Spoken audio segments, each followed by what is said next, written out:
On a crisp autumn morning, I stood on a wooden dock that juts out into the Baltic Sea in central Helsinki. Wearing only my bathing suit, I placed my towel and change of clothes onto one of the wooden tables as I chatted with my fellow cold water swimmers about the weather, the water temperature, it's a brisk 9 degrees Celsius, 48.2 degrees Fahrenheit, and the state of world affairs during the coronavirus pandemic, which has dramatically changed the lives of so many people around the globe. This day's dip into the sea was really just a dip, as I'm not a very good swimmer. But this simple morning routine has become one of the activities that make up part of my lifeline. The fact that I was able to get myself to the dock, an easy 5-minute walk from home, go for a dip, and talk with friends is little short of a miracle, or at least a 180-degree turnaround. For less than 2 months earlier, I was in a very different place. I was recovering from a serious depressive episode of burnout that left me so depleted that the mere idea of this morning's activities would have seemed impossible.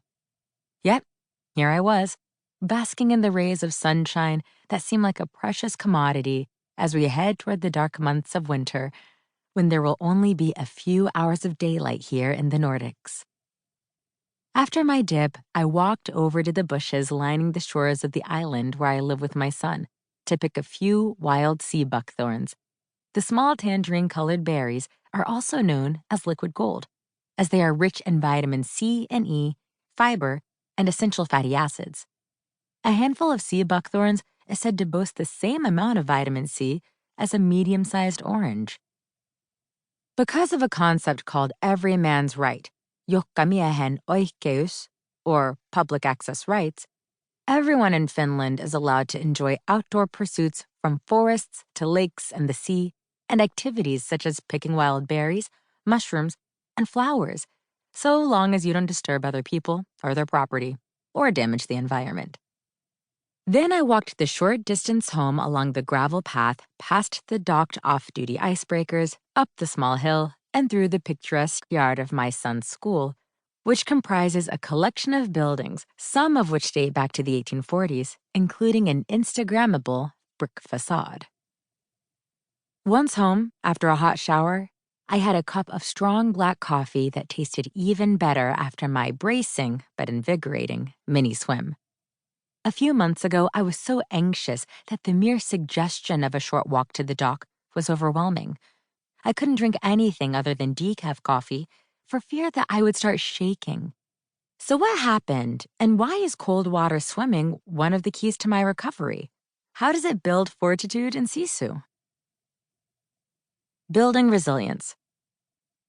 While there has been research into the positive physiological effects of cold water swimming, the idea of cross-adaptation is a slightly newer area of focus.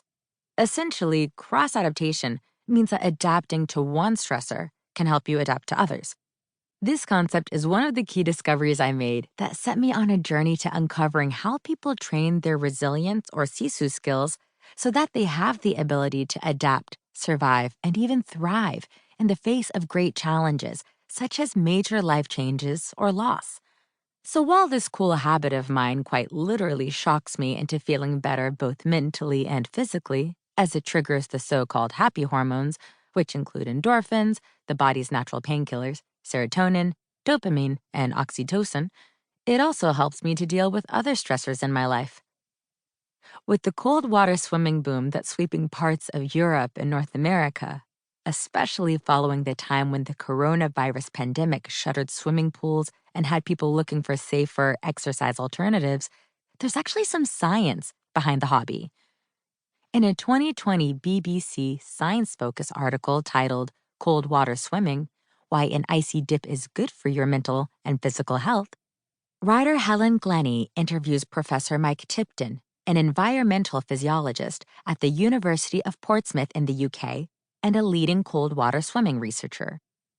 According to Tipton, after the initial cold water shock response, adaptation happens over the longer term.